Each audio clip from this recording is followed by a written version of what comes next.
Olá, começando agora mais um Beneficência na TV.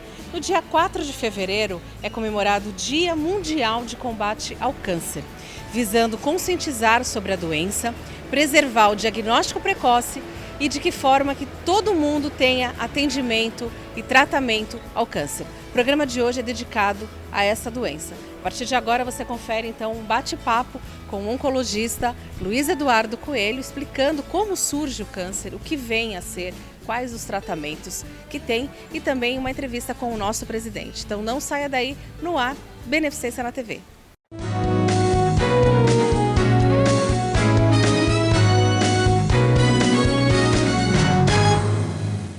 Abrindo a Beneficência na TV de hoje, ao lado do nosso presidente Ademir Pestana. E nós estamos aqui na radioterapia, que foi iniciada uma campanha já com o seu Ademir, para que a gente consiga, a Beneficência consiga um novo acelerador, né? E sim, é isso. Queria cumprimentar aqui os telespectadores aqui do Beneficência na TV, a você, Cris. E é exatamente isso, Cris. Isso aqui nós estamos dentro de uma casa-mata, né? E atrás da gente aqui nós temos um acelerador linear 3D, que o nosso também já é um dos mais modernos. Nós temos aqui ao lado, né, uma casa-mata sem uso, onde tinha a antiga bomba de cobalto, que era o equipamento mais antigo, e ela está livre. O governo federal tem mais de 100 aceleradores comprados pelo próprio governo para a rede pública. E quando eles compraram esses aparelhos, eles esqueceram que os hospitais precisam construir essas casas-matas, né? Para se ter uma ideia, aqui você tem quase 4 metros de concreto para baixo, as paredes têm mais de 3 metros, é aço, é concreto, é chumbo, isso custa mais de R$1 milhão. E nós temos uma aqui preparada para receber um desses aceleradores, né? Você mesmo já em alguns programas já presenciou, nós estamos atendendo até às 2 horas da manhã aqui as pessoas, existe já uma fila de espera que a gente está pensando em resolver esse problema. Falei com o prefeito, falei com o secretário de saúde, o Fábio Ferraz, né, para que esse aparelho fosse repassado ao município e o município instale aqui na Beneficência Portuguesa só para atendimento SUS. Esse nosso aqui, por exemplo, de manhã atende particulares e à tarde atende SUS. E desta maneira a gente teria um exclusivo para SUS e resolveria o problema de radioterapia, não só de Santos, de toda a região aqui da Baixada Santista. Então é isso, a campanha é essa, fiz também uma moção na Câmara Municipal também, pedi para a deputada Rosana Vale também nos ajudar nesse intuito. Estou tentando uma audiência com o Ministério da Saúde agora em março para tentar trazer aqui para a Beneficência esse acelerador, né? Pensando numa cidade melhor, uma cidade mais justa com a própria sociedade, usando da capacidade que a gente tem, do bom senso. É isso que eu estou fazendo, Cris. Agora, presidente, a gente está mostrando algumas imagens da casa-mata. Para quem não sabe, para quem está assistindo, o que vem a ser a casa-mata? Isso aqui é um aparelho que solta muita radioatividade, né? Então isso compromete, a pessoa não pode se expor, nem o próprio funcionário. Tanto é que é projetado, né, digitalmente, e o funcionário se retira e só fica a pessoa. Essas paredes têm que ser inviolável com relação à radiação. Por isso que são quase 3 metros de concreto, com chumbo para cima, para baixo, para que essa radioatividade não contamine fora. Então isso é uma casa-mata, chamado bunker, né, que chamam de segurança. E é por isso que custa mais de R$1 milhão. Então nós estamos prontos para receber esse aparelho aqui. Então, no caso, vindo um novo aparelho, ficaria um só para atendimento SUS e o outro para atendimentos de convênio e particulares. Exatamente isso, Cris, é exatamente isso que nós queremos, né? Então, uma evolução também para Santos, para a região, né? Mostrando a pujança de Santos no trato das coisas públicas. Se você vir aqui, você vê, nossos clientes são de toda a região, de toda, não é só Santos, né, que vem fazer radioterapia aqui. Vem desde Peruíbe até quase perto de São Sebastião. Então, são pacientes que vêm aqui na Beneficência fazer esse tratamento. A gente quer melhorar junto com o Estado, com o município e trazer mais dignidade a essas pessoas com um atendimento mais rápido. Essa é a nossa luta. E que venha logo, então, esse novo acelerador. E a gente vai, agora vocês vão conferir, você que está assistindo o Beneficência na TV, vai conferir uma entrevista com o Dr. Luiz Eduardo Coelho, que é oncologista aqui da Beneficência, e ele vai falar sobre todos os diversos tipos de câncer e como que ele surge. Porque no Brasil, segundo o INCA, presidente, Instituto Nacional do Câncer, entre 2020 a 2022, novos casos, 625 mil novos casos, estima-se, de câncer aqui no Brasil.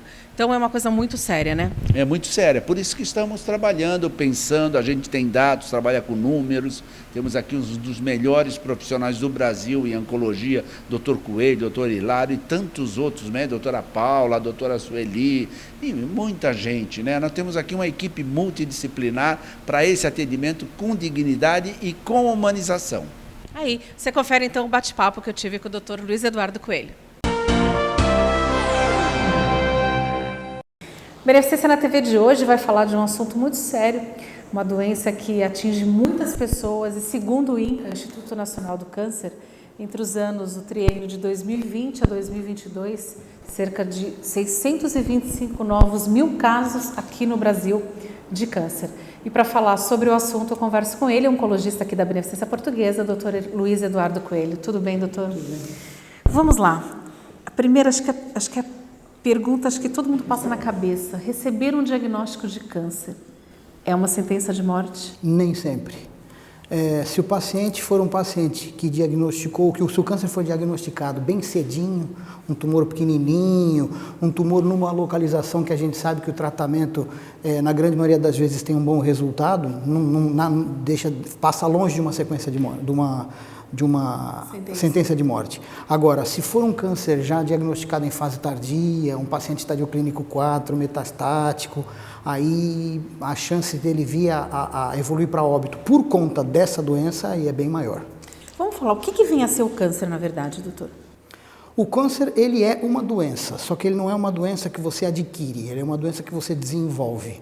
Então, são as suas próprias células normais, que passam por processos de mutação que são induzidos por uma série de fatores, e essas células deixam de se comportar como células normais, ou seja, aquelas células que estão em comunhão com as demais células que estão em volta dela, e passam a ter um comportamento independente. Então ela passa a se dividir, não respeita as células que estão em volta, invade os tecidos, e podendo até uma dessas células se desprender e ir para outro lugar do organismo e gerar o que a gente chama de metástase, né? Que é um câncer filho daquele câncer primário em outra localização. Qual seria a diferença do nódulo? Porque às vezes a pessoa fala assim, eu tive, por exemplo, no caso de um câncer de mama, eu tive só um nódulo na mama. A outra, tem um tumor. Nódulo, tumor, câncer, existem diferenças ou eles estão interligados? Existe uma ligação entre eles, mas eles não são a mesma coisa. Tumor é qualquer região que aumenta de volume. Então, por exemplo, você tem uma região que aumentou de volume no braço, isso é um tumor. Agora, não necessariamente isso é um nódulo, pode ser causado por um inchaço, um edema. Você bateu, aquela região aumentou de volume, mas aquilo lá é um edema, é um inchaço. Agora, se aquilo for causado por uma bolinha de tecido, né, que a gente poderia chamar de nódulo, então é um tumor causado por um nódulo, e esse nódulo ele pode ser preenchido por tecido ou ele pode ser preenchido por líquido. Então pode ser um nódulo cístico, pode ser um nódulo sólido. Quando esse tumor, né, ou esse nódulo, ele tem características malignas, ou seja, causado por células geneticamente alteradas, que invadem o tecido, não respeitam os limites das células que estão em volta, aí sim a gente pode chamar isso de câncer. Então, por exemplo, você pega um paciente com um lipoma, que é uma bolinha, um nódulozinho de gordura, né? Ele é circunscrito, ele tem uma membrana em volta, aquilo lá ele pode até crescer de tamanho, mas ele não tem característica maligna de invasão. Então a gente fala que isso é um nódulo benigno, é um tumor benigno, não é um câncer. E o que causa, doutor? O que causa o câncer? O que causa o câncer? Então vamos lá. O câncer... N fatores, né? N fatores, mas não importando qual fator, o câncer sempre surge a partir de uma célula normal que sofreu um processo de alteração do material genético dela. Então eu tenho uma célula normal, cujo material genético era normal inicialmente, por qualquer motivo, por qualquer agente, Esse material genético sofre alterações e necessariamente, assim, na grande maioria das vezes não é uma alteração só, é uma sequência de alterações. Isso não costuma acontecer em um período curto, costuma ser um período longo, né? Depois a gente pode até discutir isso. E essa célula vai perdendo certas características de célula normal e ganhando certas características de célula alterada. A partir do momento em que ela passa a não respeitar mais os limites, não conviver mais em comunhão com as células que estão ao redor dela, se multiplicar de forma desordenada, aí ela passa a ser uma célula de câncer. Agora, no início da nossa entrevista, eu comentei que praticamente 625 novos mil casos aqui no Brasil. Eu sei que parece que, fazendo uma pesquisa, são mais de 100 doenças, né? São mais de 100 tipos de câncer. São mais de 160. 160? Tá? Agora, nem todos formam tumores. Por exemplo, os cânceres tipo leucemia não formam tumor. As células são alteradas, mas elas não formam aglomerados de células que geram um tumor. Certo. Agora, e se tratando de população brasileira, quais seriam os mais frequentes? Porque se fala muito, quando a gente tem as campanhas durante o ano, campanha do câncer de mama, campanha do câncer de pele e campanha do câncer de próstata, e também a gente tem algumas vezes a prevenção, né, de câncer intestinal e a mulher para fazer a prevenção do colo do útero. Quais seriam os mais frequentes, doutor? Para homens, né? Vamos falando então de homens. Para homens em primeiro próstata, depois pulmão e depois cólon e reto, que é intestino grosso e reto. Para a mulher é mama, intestino grosso e reto e câncer de colo de útero. Isso para número de casos. Quando a gente fala em número de mortes por câncer, isso muda. Para homem é pulmão em primeiro, próstata em segundo, intestino grosso e reto em terceiro. Para a mulher é mama primeiro, pulmão em segundo e intestino grosso e reto em terceiro. Quando o senhor fala de descobrir o câncer logo no início, às vezes você já pega um estágio mais avançado, ele costuma dar sintomas? No começo não. Então fica difícil um diagnóstico inicial? Bem difícil. Por isso que a grande maioria dos diagnósticos precoces de câncer são feitos em exames de rastreamento. Exames que o indivíduo faz, não porque está sentindo alguma coisa, faz como uma forma de verificar se existe alguma alteração ou não. A gente costuma atacar sempre os mais prevalentes, né? E para homem é o câncer de próstata e para mulher é o câncer de mama, a gente procura focar naquilo que tem o maior número de casos. Por exemplo, existe uma estimativa de mais de 66 mil novos casos de câncer de mama para mulher, para 2020. Para 2020. E mais de 65 mil de câncer de próstata para homem.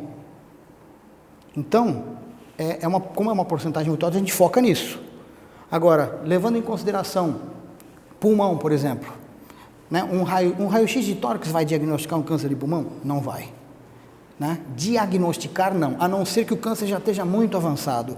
Uma quantidade grande de nódulos e de nódulos com tamanho suficiente para a radiografia poder mostrar. Caso contrário, a gente tem que lançar mão de exames mais difíceis, mais caros de fazer, que tomografia, ressonância.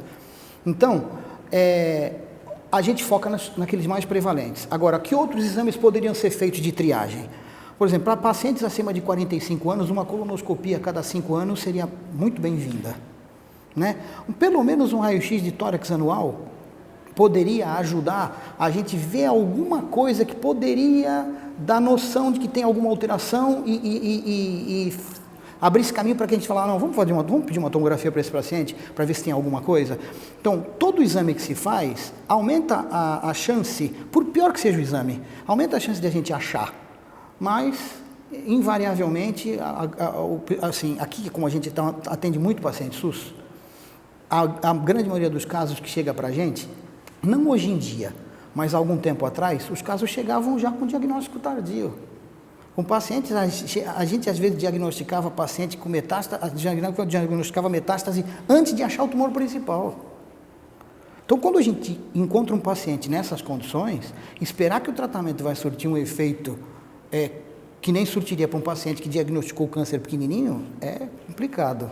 Agora, doutor, quais seriam os cânceres mais agressivos? Aquele que é difícil a cura?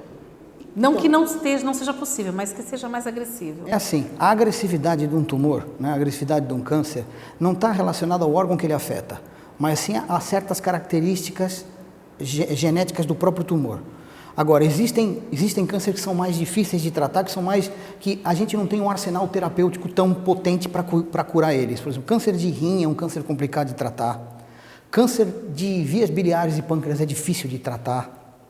Então, esses cânceres são cânceres mais difíceis de tratar, porque o arsenal terapêutico para tratar eles ainda é pequeno.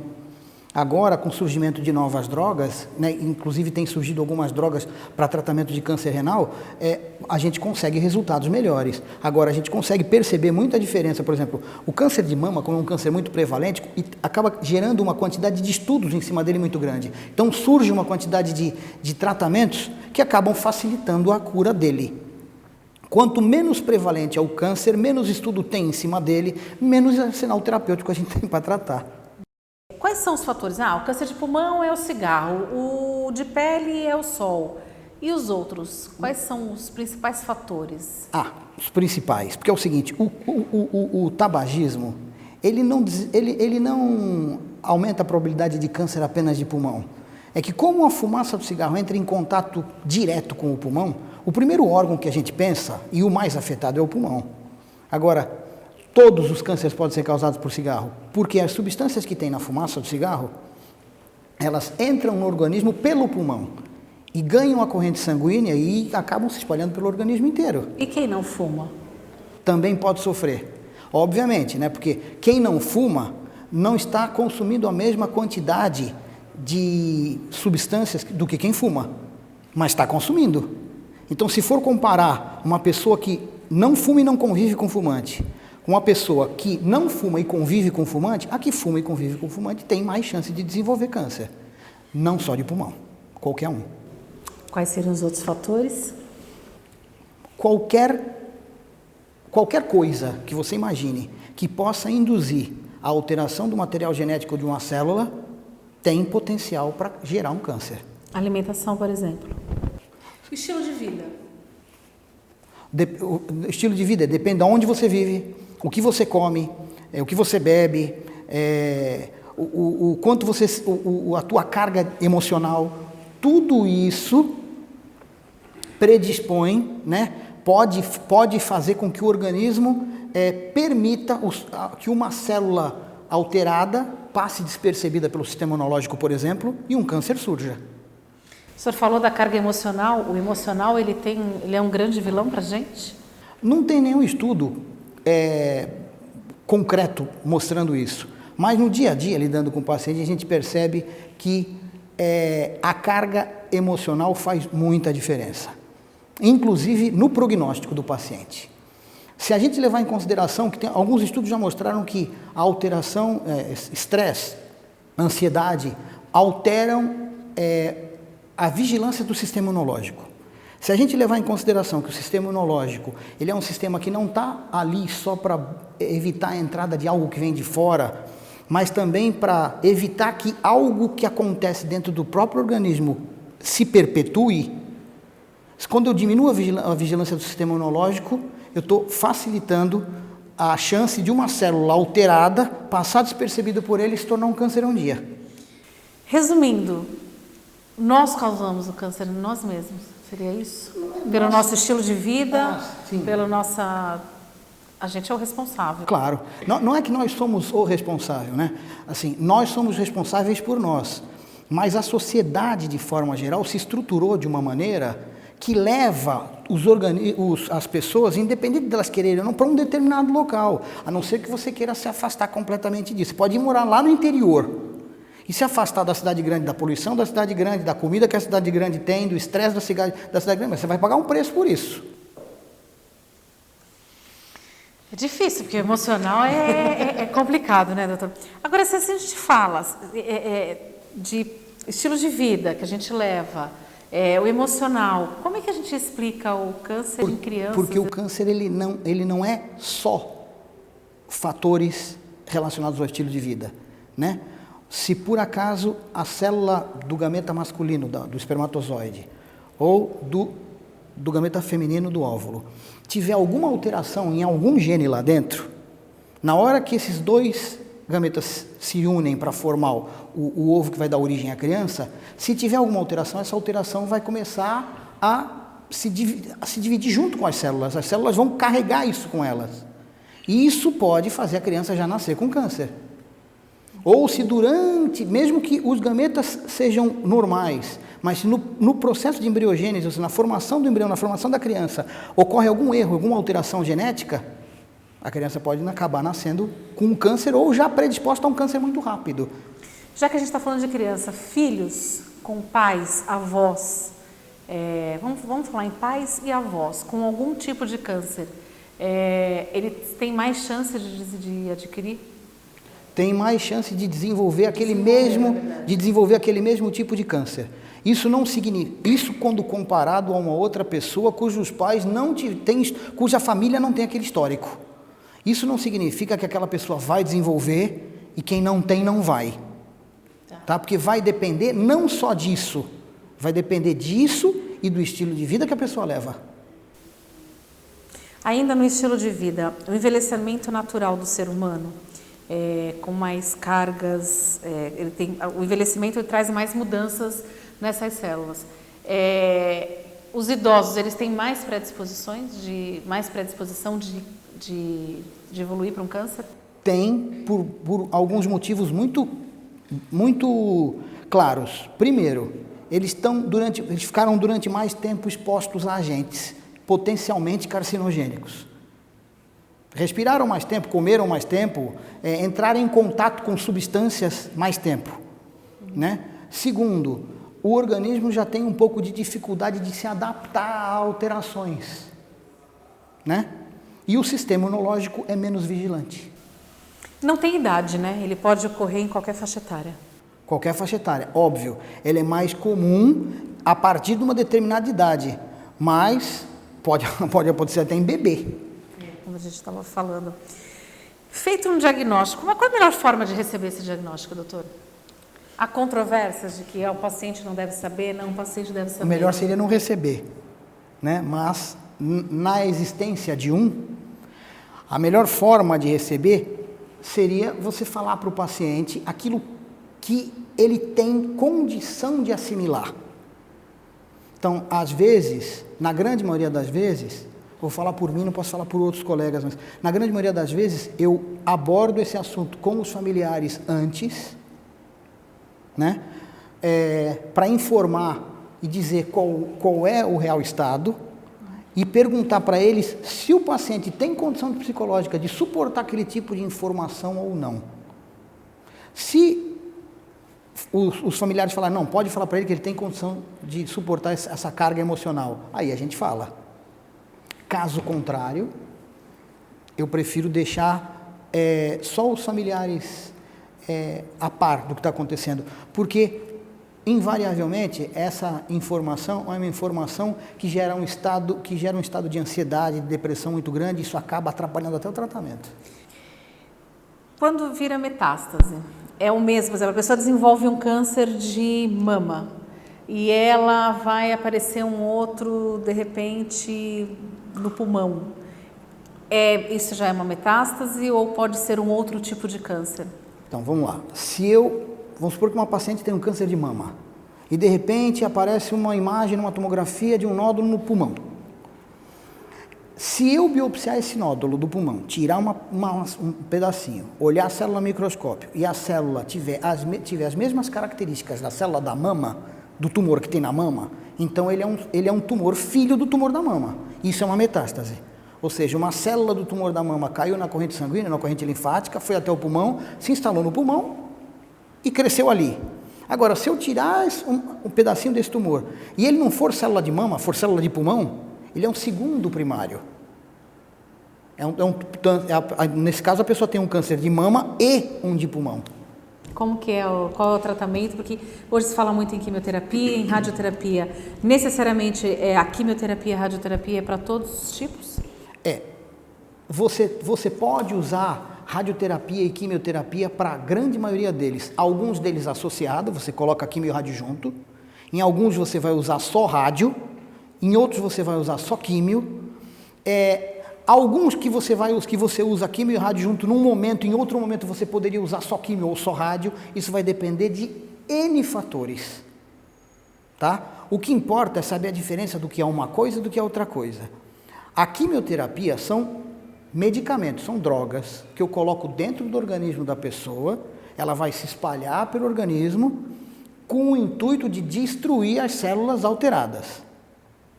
Como a gente não tem ainda, para a grande maioria da população, drogas que são como se fossem mísseis teleguiados, ou seja, elas vão lá e matam só a célula do tumor, algumas quimioterapias acabam matando célula boa, mas ruim, mas mata a célula boa também. Por isso que em alguns tratamentos a mulher perde o cabelo. Eu ia entrar porque que a pessoa acaba perdendo o cabelo. Porque as células do cabelo têm metabolismo aumentado.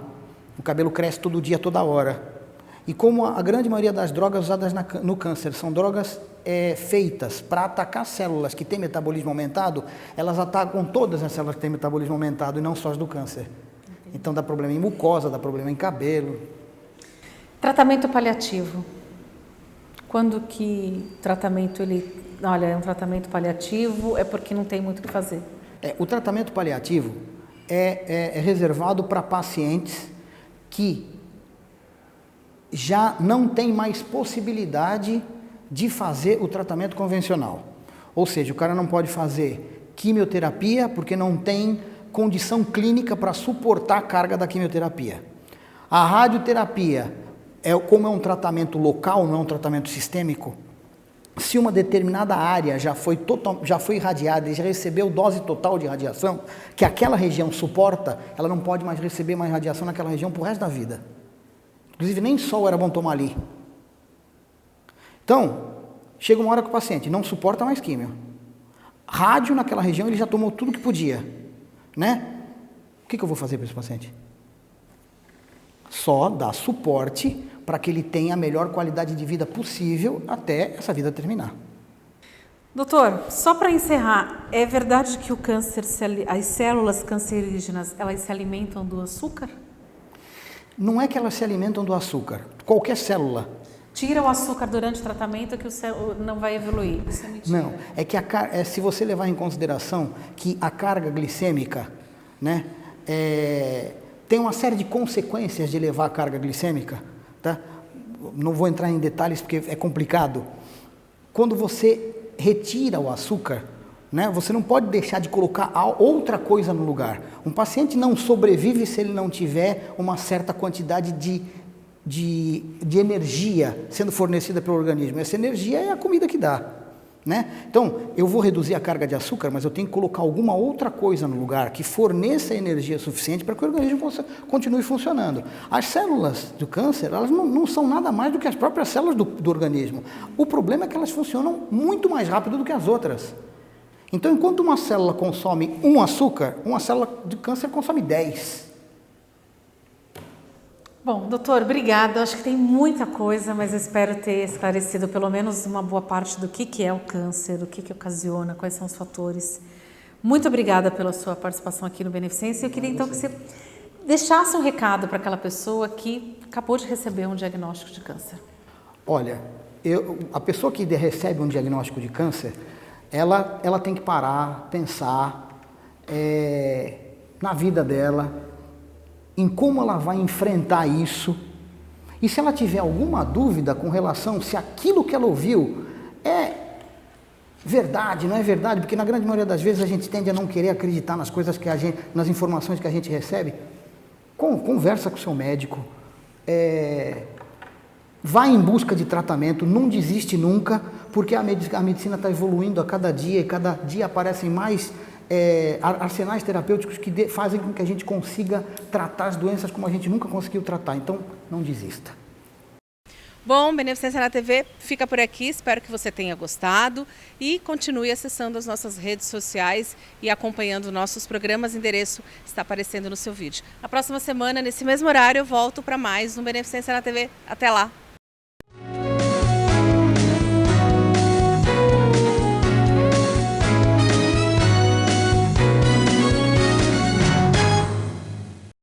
Beneficência na TV.